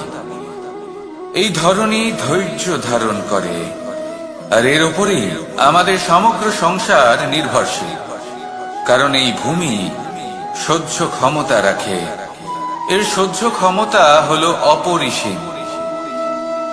সন্তান যতই আঘাত প্রদান করুক না কেন প্রেম পূর্বক সহ্য করে, আর তার বদলে অমূল্য রত্ন প্রদান করে। সন্তান যদি হাল চালায় তাহলে তার বদলে তাকে অন্ন প্রদান করে। এটাই হলো ধরণী। এবার এর থেকে আমরা কি শিক্ষা পেতে পারি? এটাই যে কারোর জন্য কিছু করা বা কাউকে কিছু দেওয়া মনে কোনো কামনা ছাড়াই। আর এই কথাটা বুঝে যান, যদি কারোর জন্য কামনা না রেখে বা কোনো পাওয়ার আশা না রেখে কারোর জন্য কিছু করেন বা কারোকে কিছু দেন, যদি এটা আপনি শিখতে পারেন তবে আপনি ভালোবাসতে শিখে গেছেন।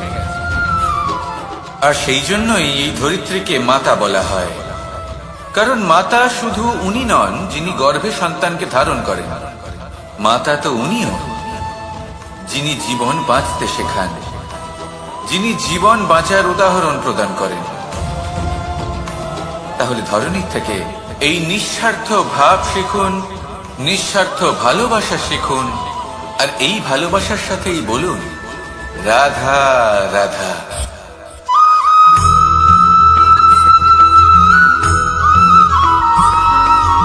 মানুষ জন্মগ্রহণ করে, তার সাথে ভয়েরও জন্ম হয়। ছোটবেলা থেকেই আমাদের মনে কোনো না কোনো প্রকারের ভয় থেকেই যায়। কেউ এই বিষয়ে ভয় পায় যে তার কোনো বস্তু তার থেকে দূরে চলে যাবে, কেউ এই বিষয়ে ভয় পায় যে আমি নিজেকে হারিয়ে ফেলব, কেউ এই ভেবে ভয় পায় যে আমার প্রিয়জনেরা তারা যেন আমার থেকে দূরে না চলে যায়, কেউ এই ভেবে ভয় পায় যে আমরা যেন পথ না হারিয়ে ফেলি, আদি ইত্যাদি। কিন্তু সত্যি কথা বলতে ভেবে দেখুন, এই ভয় বাস্তবে কি?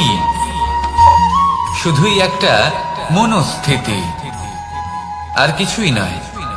যা কিছু আপনি জীবনে পেয়েছেন তা একদিন আপনাকে হারাতে হবে। এই জীবন হলো আপনারই, কিন্তু তাও একদিন সমাপ্ত হবে। তাই ভয় পেয়ে কি লাভ? এই ভয় শুধু আপনাকে জীবন যাপন করা থেকে বাধা দিচ্ছে, আর কিচ্ছু নয়। পথ হারিয়ে ফেললেই বুঝতে পারবেন যে নতুন পথ কিভাবে বানাতে হয়। কিছু মানুষকে জীবন থেকে হারালে তবেই আপনি বুঝবেন যে আপনার আপনজনকে। এই ভয়ের কারণে ভীত হয়ে থাকবেন না। এই তারা নক্ষত্র অন্ধকারের অভাবে গুরুত্ব হারায়। শিবকেও মহাদেব হওয়ার জন্য বিষ পান করতে হয়েছিল। প্রত্যেক পরিস্থিতি, প্রত্যেক সাফল্য আপনার পরীক্ষা নেবে, তাতে উত্তীর্ণ হওয়া হলো আপনার কর্ম। যখনই আপনি ভয় পাবেন বা সংকটের সম্মুখীন হবেন, তখন সাহসের সাথে তার সম্মুখীন হন। মনে রাখবেন, যে সম্মুখীন হতে জানে সাফল্য তার সাথে সবসময় থাকে। আসুন আর আমার সাথে ভালোবেসে বলুন, রাধা রাধা।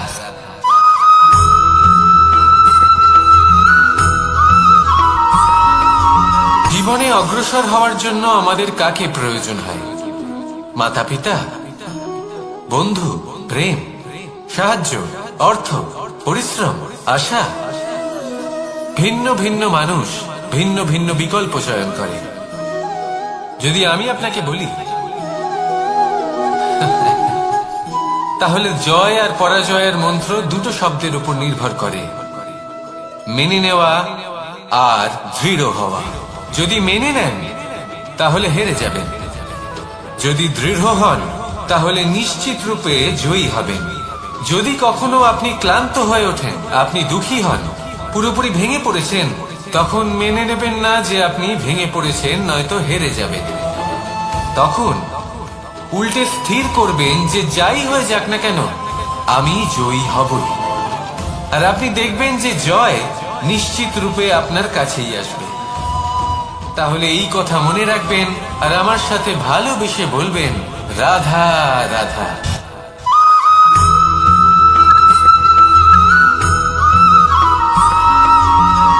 এই সংসারে কোনো বস্তু হোক বা ব্যক্তি হোক, তার একার গুরুত্ব কিন্তু খুব বেশি নয়। একটা উদাহরণ হিসেবে বৃষ্টির ফোঁটাকে ভেবে দেখুন। যদি একটি বৃষ্টির ফোঁটা হয় তাহলে তার খুব বেশি গুরুত্ব থাকে না, কিন্তু যখন সহস্র বৃষ্টির ফোঁটা মেঘের মধ্যে দিয়ে ঝরে পড়ে, তখন সেটা বর্ষার রূপ ধারণ করে। সেই বর্ষা যা এই প্রকৃতিকে শান্ত করে। সেইভাবেই পাথরের ছোট টুকরো, তার খুব বেশি গুরুত্ব থাকে না, কিন্তু যখন অসংখ্য পাথরের টুকরো একত্রিত হয় তখন তা পর্বতের আকার ধারণ করে। সেইভাবেই কিছু মানুষ যখন একত্রিত হন তখন তৈরি হয় পরিবার, কিছু পরিবার যখন একত্রিত হয় তখন তৈরি হয় সমাজ, যখন অনেক সংখ্যক সমাজ একত্রিত হয় তখন তৈরি হয় রাজ্য। এবার এই রাজ্যের সব থেকে গুরুত্বপূর্ণ ব্যক্তি হতে পারেন রাজা, কিন্তু তাও সেই রাজা একা কিছু করতে পারেন না। যুদ্ধ লড়ার সময় তারও নিজের সৈন্যদলকে প্রয়োজন পড়ে। কিন্তু এই সংসারে এমন একজন ব্যক্তি আছেন যিনি একাই সব কাজ করতে থাকেন, এবং সেই ব্যক্তি হলেন মা। আমাদের জীবনে একজন পিতার ভূমিকা কিন্তু নিঃসন্দেহে অমূল্য, কিন্তু আমাদের সকলের জীবনে যে ভূমিকা একজন মায়ের তা অন্য কারোর থাকে না। একজন মা একাই সন্তানকে বড় করতে পারেন, সংস্কারী করে তুলতে পারেন, তার জন্য পরিশ্রম করেন।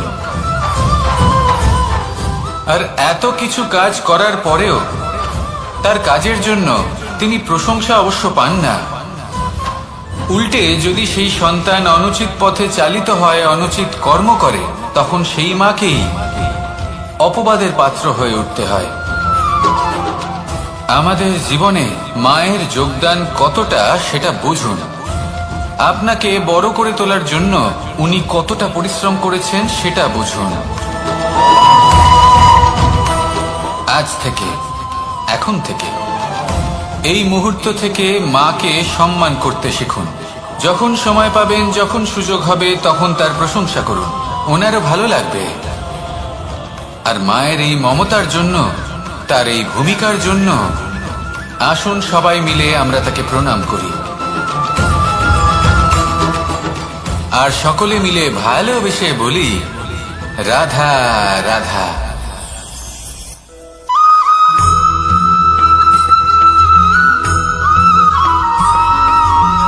এই সংসারের সব থেকে গুরুত্বপূর্ণ তত্ত্ব কোনটা?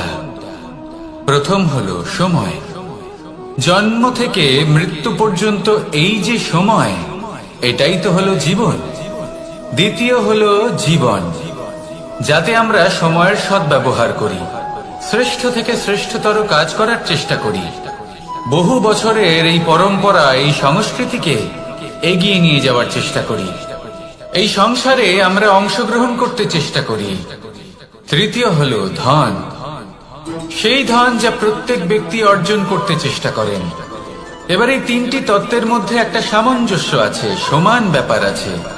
সে ধনই হোক বা সময় হোক বা হোক জীবন। আর সেই সমান ব্যাপার হলো যে যদি আপনি এটা গণনা করতে থাকেন তাহলে তা কমতে থাকে, যদি আপনি এটা ব্যবহার করেন তাহলে তা বাড়তে থাকে। একে সংগঠিত করে রাখতে চেষ্টা করলে এ হাত থেকে ফসকে যায়, কিন্তু যদি আপনি একে সামলে রাখতে শিখে যান তাহলে এমন কাজ করবেন যাতে সংসারের সাথে সাথে পরবর্তী প্রজন্ম লাভবান হবে। যদি কিছু শিখতে চান তাহলে সামলাতে শিখুন, গণনা করা বা সংগঠিত করা নয়। আসুন আর আমার সাথে ভালোবেসে বলুন, রাধা রাধা।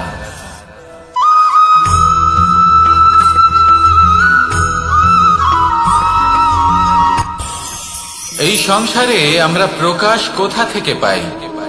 এর উত্তর বড়ই সরল। ভোরে যখন সূর্যোদয় হয় তখন প্রকাশের কিরণ আমাদের ঘরে এসে পৌঁছয়। এইভাবেই আমরা প্রকাশ লাভ করি। এবার এই প্রকাশের আলোতেই আমরা সারাদিনের কাজ সম্পন্ন করি। সন্ধে হয়ে যায়, সূর্যাস্ত হয়ে যায়, আর আমাদের ঘর যাতে অন্ধকার না হয় তার জন্য আমরা একটা প্রদীপ প্রজ্বলিত করি। এটাই ঘটে আমাদের জীবনেও। এবার প্রবাহমান আয়ুর সাথে আমরা আমাদের অন্তরে যদি একটা প্রদীপ প্রজ্বলিত করে নিই তাহলে বিষয়টাই অন্যরকম হবে। এবার আপনি বলবেন কোন প্রকাশের কথা বলছি যা আমাদের অন্তরে জাগ্রত করা সম্ভব? আমাদের আত্মার মাঝে প্রেমের প্রকাশ জাগ্রত করার কথা বলছি। কারণ আমাদের এই জীবন এও হলো দিনের আলোর মতো। আজ প্রকাশ আছে, কিন্তু কোনোদিন অবশ্যই অস্ত হবে। কিন্তু অস্ত হবার আগে যদি আমরা আমাদের আত্মার মাঝে প্রেমের এই প্রকাশ উজ্জ্বলিত করে নিই তাহলে আমাদের সন্ধ্যাকালও আমরা আনন্দে এবং প্রেমে যাপন করব। তাহলে আসুন আর আমার সাথে ভালোবেসে বলুন, রাধা রাধা।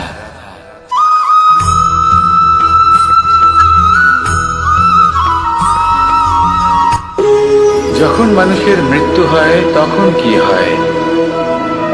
অনেক সংখ্যক মানুষ শোক পালন করতে চলে আসেন। যে ব্যক্তি মৃত্যু লাভ করেছেন তার অনেক বস্তু থাকে যেগুলো তার প্রিয়, যেগুলো তিনি ব্যবহার করেছেন। তার শয্যা, তার বস্ত্র, তার আভূষণ সবকিছু তার থেকে বিচ্ছিন্ন করা হয় এবং খালি হাতে তাকে শ্মশানের উদ্দেশ্যে রওনা করা হয়। আমি আপনাকে এই প্রশ্ন করতে চাই, আপনি এই সংসারে কি অর্জন করেছেন? ধন সম্পত্তি, বস্ত্র, আভূষণ, এই সবকিছু যে আপনি অর্জন করেছেন আপনার মৃত্যুর পরে তা আপনার থেকে দূর হয়ে যাবে। এর উত্তর হলো একটাই, আপনার কর্ম। শুধু সেটাই আছে যা একান্ত আপনার, আর শুধু সেটাই এই সংসার থেকে চলে যাওয়ার পরেও সংসারেই জীবিত থাকবে। যদি আপনি দুষ্কর্ম করেন তাহলে এই সংসার আপনাকে একটি অনুচিত উদাহরণ হিসেবে মনে রাখবে যে এই ব্যক্তি খুব পাপী ছিল, অনুচিত কর্ম করতেন। যে পথে তিনি চলেছেন সেই পথে কারোর চলা উচিত নয়।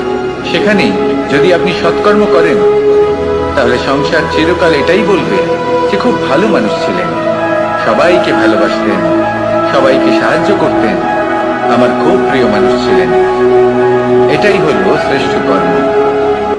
সেই জন্য জীবনে শুধুমাত্র ধন সম্পত্তি আভূষণ এই সব অর্জন করতে গিয়ে নিজের মনোনিবেশ করবেন না। শ্রেষ্ঠ কর্ম করুন। সংসার থেকে চলে যাওয়ার পরেও এই কর্মই এই সংসারে আপনাকে জীবিত রাখবে। আসুন আমার সাথে ভালোবেসে বলুন, রাধা রাধা।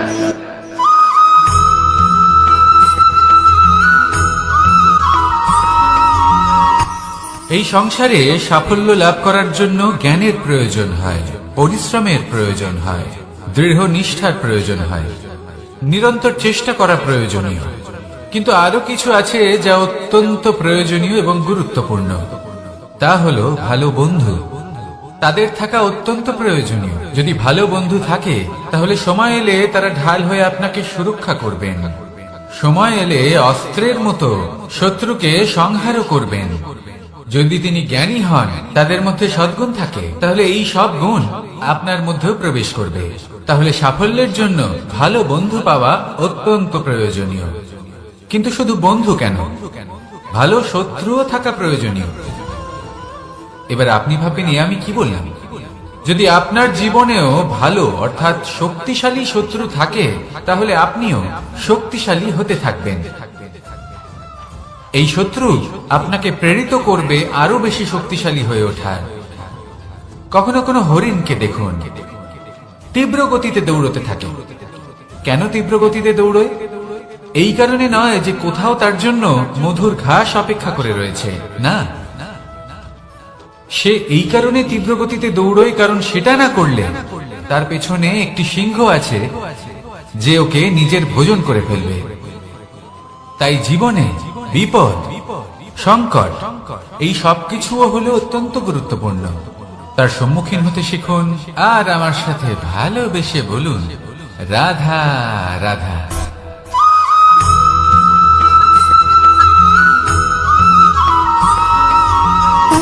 সুখ, দুঃখ এবং শক্তি, এই তিন হলো এই সংসারের ত্রিদেবের মতো।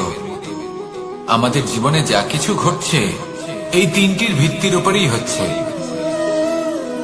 আসলে এই সংসারের একটা নিয়ম আছে। যখনই আপনি কিছু লাভ করেন, এই সংসার আপনার পরীক্ষা নেয়। এটা জানার জন্য আপনার পরীক্ষা নেয় যে আপনি যা কিছুই লাভ করেছেন আপনি কি আদৌ সেটার যোগ্য কিনা। ঠিক সেইভাবেই এই সুখ, দুঃখ এবং শক্তি আপনার পরীক্ষা নিয়ে থাকে। যখন সুখ আসে তখন সে আপনার পরীক্ষা নেয় যে আপনার মধ্যে অহংবোধ জাগ্রত হয়নি তো। যদি অহংবোধ চলে আসে তাহলে সুখ সেখানেই সঙ্গ ত্যাগ করে। দুঃখ আপনার ধৈর্যের পরীক্ষা নিতে থাকে, আর যদি আপনার মধ্যে ধৈর্য না থাকে তাহলে এটা আপনাকে আরো বেশি দুঃখের গভীর অন্ধকারে ঠেলে দেবে। সেখানে শক্তি পরীক্ষা নেয় আপনার বিনম্রতার। যদি আপনি বিনম্র না হন তাহলে হয় এই শক্তি আপনার সঙ্গ ত্যাগ করবে, নয় এই শক্তি বিনম্রতার অভাবে আপনার পতনের কারণ হতে পারে। এই সংসারে যে কোনো ব্যক্তি যিনি এই পরীক্ষায় উত্তীর্ণ হয়ে থাকেন, এই জীবনে তিনি সাফল্য লাভ করেন। আসুন আমার সাথে ভালোবেসে বলুন, রাধা রাধা।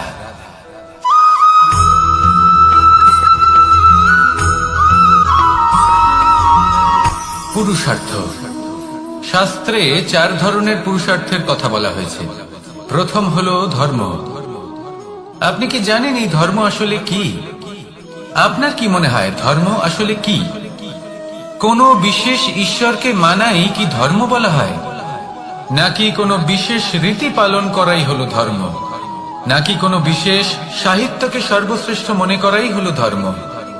না, ধর্ম হলো সেটা যাকে ধারণ করা যেতে পারে, আর ধারণ শুধু সেটাই করা যায় যা পবিত্র। পবিত্র শুধু তাকেই বলা হয় যা নিঃস্বার্থ, যার মধ্যে শাসন করার কোনো ইচ্ছে নেই,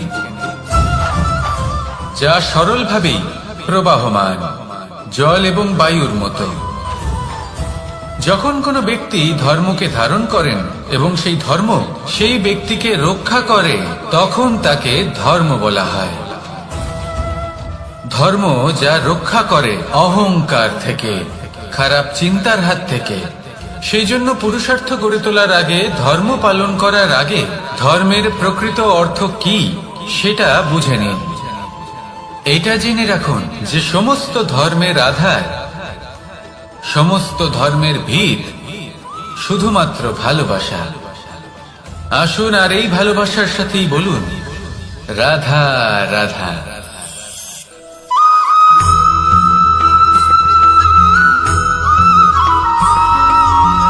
এই সংসারে সব থেকে বেশি কোমল বস্তু হলো রেশম।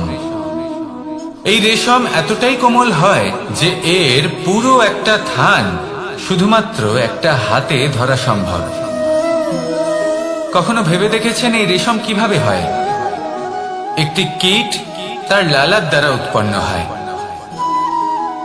এই কীট সেই রেশমকে পাক দিতে থাকে, পাক দিতেই থাকে, আর আস্তে আস্তে তার মধ্যেই জড়িয়ে পড়ে। শেষে ওর এই সুন্দর অমূল্য সৃষ্টি রেশমের এই সুতো, তার নির্মাণ কার্য পূর্ণ হয়, কিন্তু তাতেই ও নিজে বন্দী হয়ে যায়। নিজেরই মায়াজালের এই বন্দী গৃহে নিজেই ফেঁসে যায়। এবার এই সুতোকে ব্যবহারযোগ্য করে তোলার জন্য এই কীটগুলিকে এই কবচের সাথেই ফুটন্ত জলে ফেলে দেওয়া হয়। এই সংসারে যদি আমাদের স্বপ্ন এই সংসারের দুঃখ হরণ করার জন্য, এই সংসারে সুখ বিতরণ করার জন্য হয়, তবেই আমাদের প্রগতি সম্ভব। যদি আমাদের এই স্বপ্ন শুধুই আমাদের এবং আমাদের স্বার্থ সিদ্ধির জন্য হয়, তাহলে এই স্বপ্ন আমাদের অন্ধ করে দেবে, আমাদের অন্ধকারের পথে নিয়ে যাবে, আর আমরাও সেই কীটের মতো হয়ে যাব। নিজেদেরই মায়াজালে আমরা নিজেই ফেঁসে যাব, আর শেষে আমরা যদি কিছু লাভ করি তা হবে একাকিত্ব, অন্ধকারময় মৃত্যু। তাই স্বপ্ন অবশ্যই দেখুন, কিন্তু এমন ভাবে স্বপ্ন দেখবেন না যে তার এই বন্দিগৃহে আপনি নিজেই ফেঁসে গেলেন। স্বপ্ন দেখুন পরোপকারে।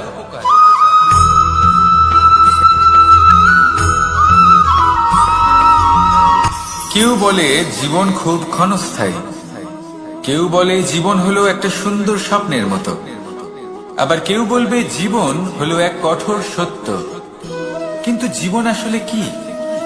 জীবন হলো আপনারই প্রতিবিম্ব, একটা দর্পণ। অর্থাৎ আপনি জীবনকে সেইভাবেই পাবেন যেরকম আপনি নিজেকে প্রতিপন্ন করবেন।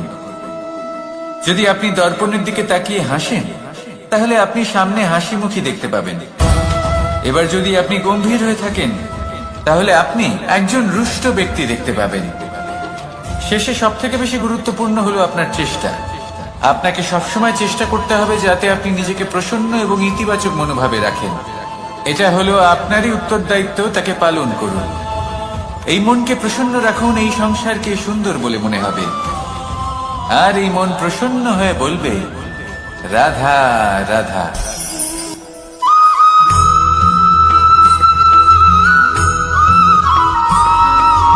জীবনে যখন কোনো ব্যক্তি নিজের লক্ষ্য প্রাপ্তির জন্য নিরন্তর পরিশ্রম করতে থাকেন, চেষ্টা করতে থাকেন, তখন তিনি কষ্ট অনুভব করেন, কখনো শারীরিক কষ্ট, কখনো মানসিক কষ্ট।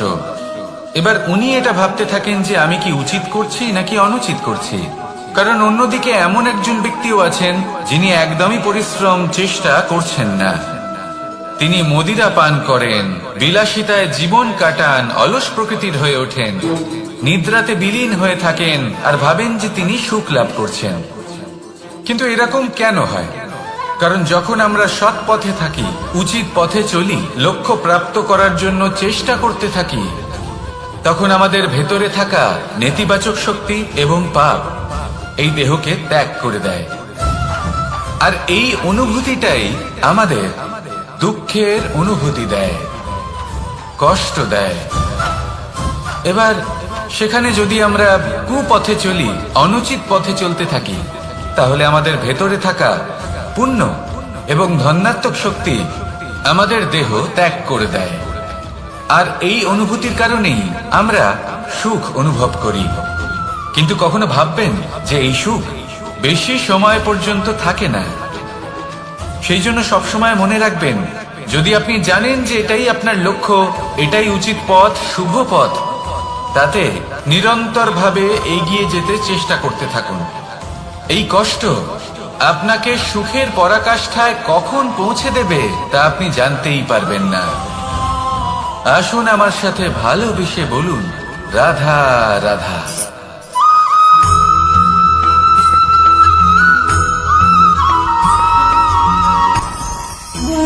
ভোজন। এবার ভোজন সংগ্রহ করার জন্য মানুষ কি না করেন, সবসময় চেষ্টা করতে থাকেন। ফসল উৎপাদনের জন্য অনেক পরিশ্রম করতে থাকেন, কিন্তু অনেক সময় অনেক পরিশ্রম করার পরেও ফসল ভালো উৎপাদন হয় না। এর কারণ কি? কারণ হলো এটাই যে আপনি পরিশ্রম হয়তো অনেক করেছেন, কিন্তু আপনার নজর তো সেই বীজের দিকে ছিলই না যা আপনি রোপণ করেছেন। সেই জন্য সবসময় কোনো বীজ রোপণ করার আগে তাকে পরখ করে দেখুন, তা অত্যন্ত আবশ্যক। আর সেইভাবেই যখনই কোনো কর্মের প্রশ্ন আসে, তাহলে সেখানে শুধুমাত্র পরিশ্রম যথেষ্ট নয়। সেই কাজের প্রতি আপনার কর্তব্য কি, আপনার উদ্দেশ্য কি, সেটা জানা হলো অত্যন্ত গুরুত্বপূর্ণ। তাই কর্ম করুন, কিন্তু সেই কর্মের প্রতি আপনার যা উদ্দেশ্য তার মাহাত্ম্য বুঝতে চেষ্টা করুন। তাহলে আসুন আমার সাথে ভালোবেসে বলুন, রাধা রাধা।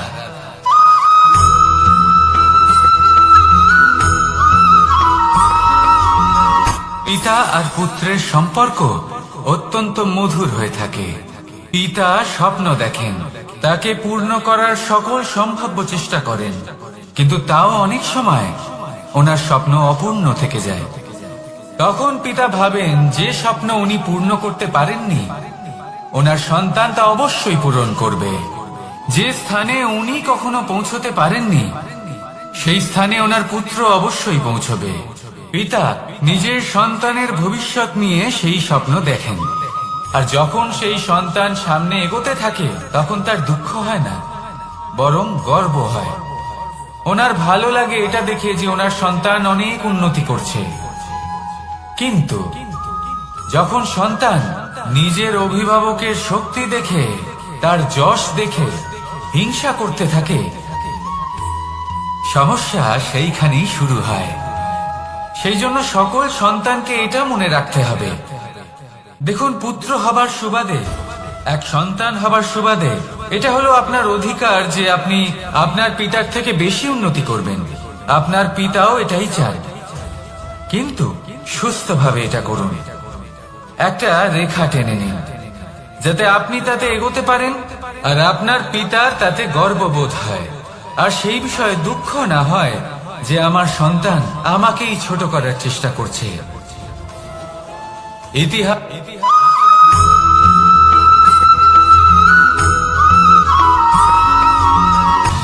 সময়, জীবন, কাল।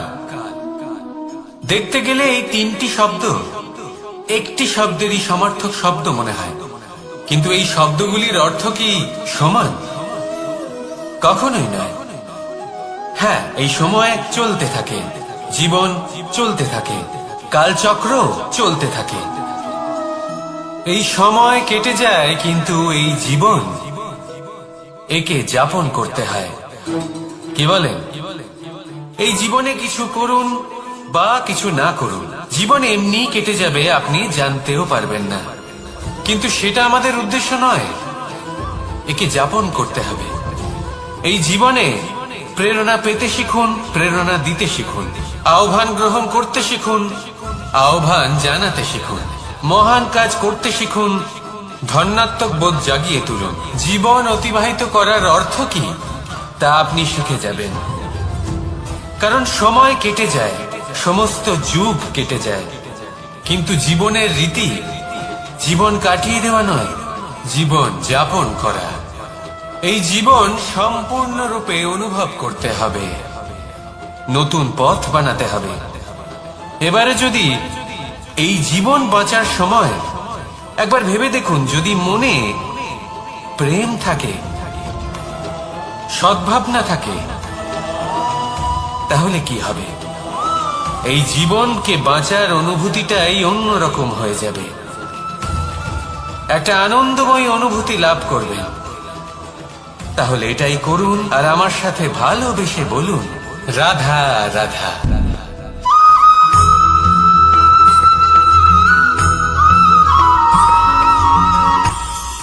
এটা হলো ধান গাছ।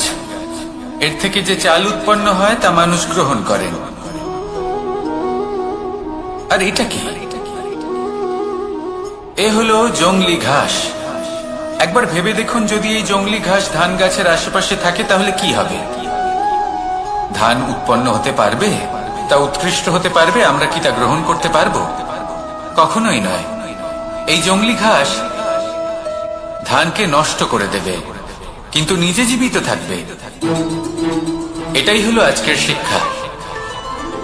এই সংসারে যদি আপনি নীতির পথে চলতে চান, উচিত কর্ম করতে চান, সংসারকে সেবা করতে চান, তাহলে জংলি ঘাসের মতো ব্যক্তিদের থেকে সবসময় দূরে থাকতে হবে। সেই ব্যক্তি যারা দুর্নীতি এবং মিথ্যা দ্বারা পরিপূর্ণ, যাদের ব্যবহার অশুভ, যাদের অনেক অশুভ গুণ রয়েছে, তারা সঠিক নয়। সেই সকল ব্যক্তি যাদের চরিত্র অত্যন্ত দুষ্ট হয়, তারা হয় শুভ চরিত্রের ব্যক্তিকে একদম নষ্ট করে দেয়, নয় নিজের মতো বানিয়ে তোলে।